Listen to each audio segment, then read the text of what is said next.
G'day, welcome to the show. Soul Covers here, coming off a winning night last night. Did we win much? No.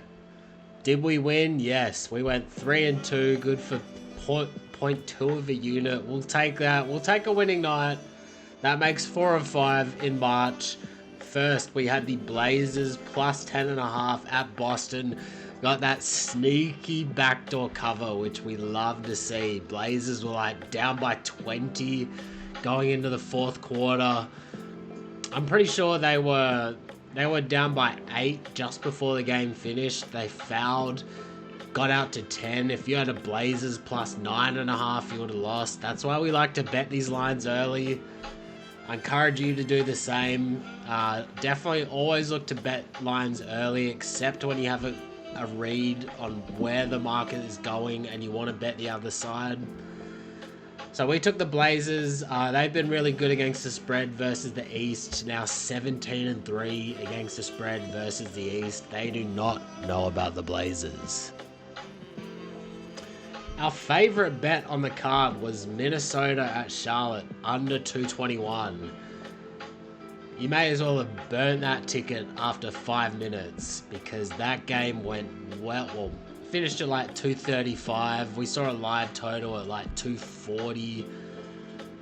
Easily one of the highest scoring games Charlotte has been in. Let's see how many points the Hornets finished on. Yeah, they scored 110. We said that they hadn't cracked, they'd only scored over 100 once in their last 10 games. One thing that I didn't account for enough was the fact that Minnesota, they've been taking over steam every single game without Gobert. They've been playing Naz Reid at center, pushing the pace, shooting more threes. Still a team to look into going forward as long as Gobert remains out. Just take the over with the Timberwolves. We also had the Thunder minus 6.5 at Memphis. Won that bet. First half, OKC were up by like 5 or 6, but they ended up winning this by 17. They really blew the doors open in the second half. That spread, it got as big as 9, and then Jar gets ruled in, moves back to 7, closed at 7.5. We said on the show yesterday that this is a mismatch for the Grizzlies. They just do not match up well with the Thunder. They have nobody who can guard Shea. Shea had another big game. These two teams match up in the playoffs. It's a sweep or 4-1 to the Thunder. Grizzlies are struggling. I don't think they've covered since they've came back from the All-Star break. Now Triple J is out week to week. Definitely a team to look to fade the Grizzlies, but at the same time, the market is going to be low on them. You're going to get them at a good price in some of these games. Definitely a team to just look at their spreads, see what you can find. They just haven't been playing well, haven't been covering. We also like the over between the Nuggets and the Kings. That game finished at 226. Yeah, just not a good read on that. It has been an over series between these two teams. Looked decent in the first half, but in the fourth quarter, let's have a look at how many points these teams scored in the fourth quarter, because it was not much. It was, what was it? Oh yeah, they scored 49 points in the fourth quarter. That will kill your over. Kings scored 17 points in the fourth quarter. Nuggets come from behind win. Let's talk about the ticket that we dumped. So we tweeted out that we had Denver minus 6.5 for 3 units. Jokic gets marked as questionable, yet the spread didn't move for about 3 hours or so. We ended up just taking Kings plus 6.5 for 3 units and just dumped the ticket. Accepted the loss of 1/3 of a unit. I encourage you guys to do that as well. If you guys get some information that you don't like about a game, don't be afraid to just dump your ticket, cash it out. Very glad we did with this one because the Nuggets won by 6. You'd have to be sick if you had a Nuggets minus 6.5. And dumping that ticket, that was the difference between a winning night and a losing night. Now, my favorite position last night was, and I wish I had more down on this, was the Clippers plus 4.5. They win outright. I wish I sprinkled some on that money line as well. They were like $2.60 plus 160. This saw some interesting line movement as well. This opened at Pistons minus 1.5, got as high as Pistons minus 5.5, settled at around Pistons minus 5. Then like 15 minutes before tip-off, it had some very sharp movement towards the Clippers, closed at Pistons minus 3, minus 3.5. If you see that sort of spread movement very close to tip-off, that is someone going and putting down like 50 grand on a side. Closest to tip-off, that's when the limits are the highest at books. So if you see line movement like that, that means somebody just put down a big sum of money on that team. Let's get into today's slate. We have 6 games on the slate. It is a very tough slate to bet on though, I must say. This is the least amount of bets that we've had on since starting our daily NBA show. Let's have a look at them. Let's see what we can find. We've got 3 bets down today, one of which is still playable, 2 are no longer playable. Make sure you like and subscribe. Go follow us on Twitter. That's where we tweet out our bets as soon as we place them. By the time we hit record, sometimes the lines aren't available anymore. Easy enough to follow me on Twitter. Doesn't cost you anything. Supports me, supports the show. Let's get into it. Bulls at Magic. Starting off with just a very tough game to cap.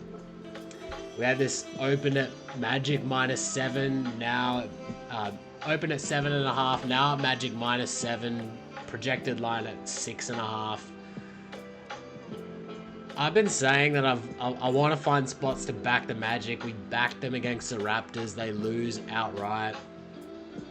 Magic just haven't been playing well lately. They are 4-6 straight up and against the spread in their last 10. Bulls are 2-8 straight up in their last 10. Nothing from me on both the spread and the total. Total opened at 220.5, now at 219. So we've seen some movement towards the under. We have the Bulls, who are a pace up team. Magic, who are a pace down. Magic do a really good job of limiting opponent 3-pointers. Bulls top 3 team in terms of shooting 3-pointers. I don't have a great read for this team. The Bulls are just a team that I can't figure out. I don't think I've bet a Bulls game since I've started recording on YouTube. And I don't know when I will. Certainly not today. Next, we have the Pacers in Atlanta. Much better game to watch here.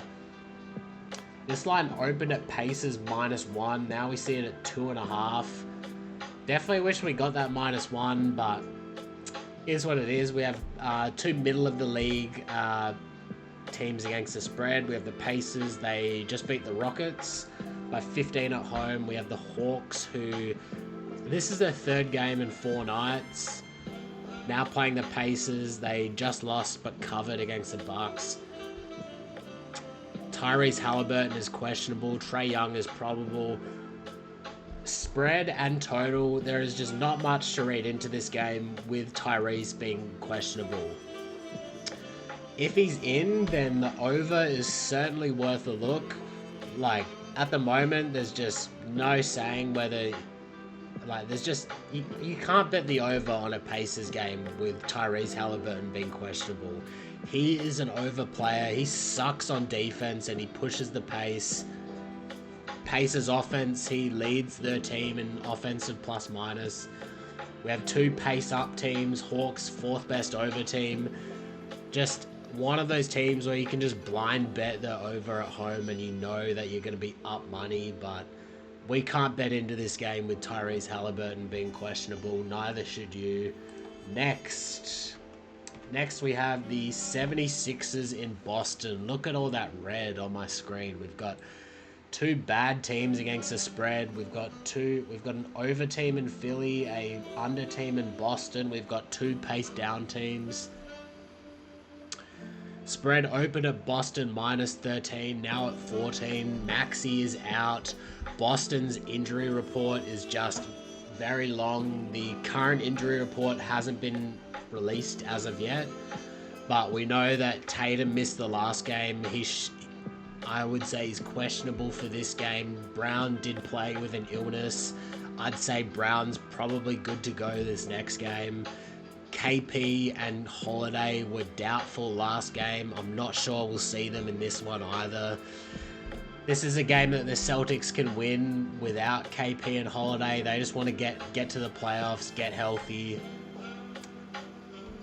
Not much here on the spread. Like Boston, they're not a team you want to back as heavy home favorites. They are not good at home as home favorite. They are 13 and 18 as home favorite. But do I want to back the Sixers without Maxey? No, not really. Gun to my head, I'd say Sixers, but I'm not betting into this. It's a pretty good number now. We've seen the spread move towards Boston as well. Don't like to see that if I like the Sixers. Total, we saw open at 225.5, now at 222. That's to be expected with all the injuries. Two pace down teams. We wish that we had checked out for that over, but is what it is. Nothing on this game. Again, like I said, not much action on today. We do have an interesting game coming up though, one that you should have been following me on Twitter for this, because with the Warriors and the Nets, there was a very big middle you could have played with these opening lines. If you're in America, we saw DraftKings open this at 221.5, and then you saw Caesars open it at 227. You could have just bet both sides and just have a nice big fat middle on your hands. In Australia, Sportsbet opened this at 221.5. Bet365 opened this at 225.5. We tweeted this out. We bet both sides. We bet the over 221.5 for 1.5 units. We bet the under 225.5 for 3 units. The worst result we can have is that we lose 1.5 units. The best result that we have is we win 4.5 units. These opportunities for middles, they can be very profitable and they can be very low risk as well. Like if you bet both sides equally, you just have vig loss. That's the worst thing that can happen is vig loss. You're gonna win at least one of these bets with your middles. If you want to learn more about middles, go follow Michael Fiddle on Twitter @FiddlesPicks. Does a daily NBA show as well, the Advantage Sports Betting Podcast. He drops some great knowledge on there. I've certainly learnt a lot from watching the show. It's very, very insightful stuff from him. He's very good at reading the market and explaining the market. He loves his middles. I know he's playing this one as well. At current numbers, we have 225.5 with the total. We still like the under here. You can still play this under. Projections love this under as well. We've got this total projected at 213, so 10-point edge. Over 10 points. That's a 12-point edge. Nets 18 and 11 to the under at home. Nets, slowest team in the league. Third worst over team in the league. Warriors playing their third game in 4 nights. Warriors coming off a big win in New York. They get to stay in New York. Had a day off in New York. You know, they're out. Draymond, I heard he had a birthday party in New York as well. We like the under here. Like, at current numbers, I'd still play it for 3 units. So we've got under 225.5 for 3 units. We've got over 221.5 for 1.5 units. Looking at the spread, opened at 10.5, still there. We've seen a lot of these lines just not budge or move at all. Model has this line at Warriors minus 9.8. I don't have anything for the spread. I'd lean Warriors. They're 8-2 against the spread in their last 10, but I'm just not sure how motivated they're going to be in this spot. It's the Nets. Rockets in New Orleans. Pelicans have been playing a lot better recently, even though they got destroyed by the Lakers. They've been... Let's have a look at them. They have... What have they done? I mean, they're 5-5 straight up in their last 10. In their last 5, they've covered 4 out of 5. Now we see them as 5-point underdogs against the Rockets. Rockets just have really sunk back to earth in 2025. This just seems like the team they're going to be, like a team that's probably around a 45 win pace more than like a 50-55 win pace. Projected line at Rockets minus 6.5. They have a fairly clean injury report now. Just Fred VanVleet should be out. Pelicans, they got Zion in, Trey Murphy in. Obviously, they got DeJounte Murray and Herb Jones. They're done for the season. Rockets' third road game in 4 nights as well. Don't love that for the Rockets. Just another very well-priced line, one that I'm certainly not touching. Like, you'd think Rockets minus 5 in New Orleans, like, sign me up, but Pelicans have been playing a lot better recently. Their over-under was like 45.5 preseason. This team is better than a bottom 5 team, so nothing from me on the spread. Total open at 230, now at 229, so seen some movement towards the under. Model has this at 228. We have a top 5 over team with the Pelicans. 2 middle of the league pace teams, although I'd say Pelicans, they've been playing a bit faster recently. Nothing from me here on the total either. Let's move into the last game on the card. That is the Knicks in LA. Should be a great game to watch. Love watching these Lakers with Luka. It still just feels surreal seeing him in the yellow and gold. Yellow and gold, purple and gold. I might have to clip that out. We have the spread open at Lakers minus 2.5. Projected line at Lakers minus 6.5. You know, as soon as we saw that, we had to take the Lakers. Took them minus 2.5. Took that for 3 units. You know, this spread opened at 2.5. We saw that and we're like, yep, Lakers. Give us some Lakers. Then Towns, he gets ruled in. Spread moves to Lakers minus 2. We wish we had a minus 2. Then Bron, Reeves, and Luka all get marked as probable. I'd expect LeBron and Luka to play. Reeves probable. You'd like to see him play as well. Now we see the spread at minus 4. We've seen some 4.5s pop up as well. What we've got on the screen is a juiced 4 as well. So Lakers, great team against the spread at home. Great team against the spread overall. You rarely see a public team like the Lakers just be so good against the spread. Am I in love with this ticket? No, I mean, certainly we like the CLV, but one of these games, the Lakers, they're gonna let us down. Lakers, what are they? I think they're 7-3 against the spread since Luka joined. Yeah, 7-3 against the spread since Luka signed up. 8-2 straight up. Had a pretty easy schedule. Didn't have that nice win in Denver, but aside from that, they've been beating up on some bad teams. Well, no. I might have to clip that as well. Clippers aren't a bad team. They got 2 good wins against my Clippers. Let me just get the odds back on screen. So yeah, look, at 4 wouldn't play into it. I'm certainly looking out for if the Knicks get to 5, I may look at playing some Knicks for a unit just to, again, open up that middle, lower my exposure on the Lakers. This is another one of those lines that I could see moving towards Lakers, Lakers, Lakers, and then seeing like a sharp Knicks move just before tip-off, just like we saw with the Pistons and the Clippers. So yeah, look out for that if you like the Knicks. I expect the spread to grow to 5, maybe even 5.5.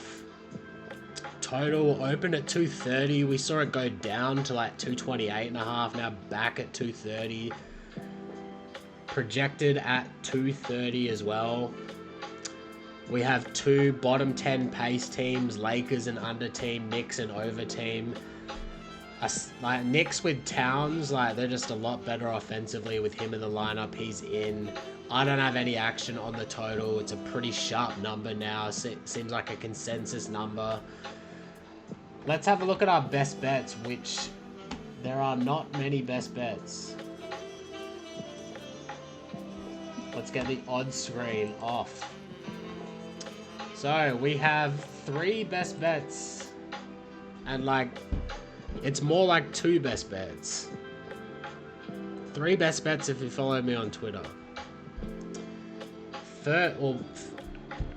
Firstly, we have a middle. As you can see on screen, we have Warriors Nets over 221.5. Got that for 1.5 units. We got the under 225.5. Got that for 3 units. So we like the under better. Current total is at 225. You can still go play that. Projected total at 213.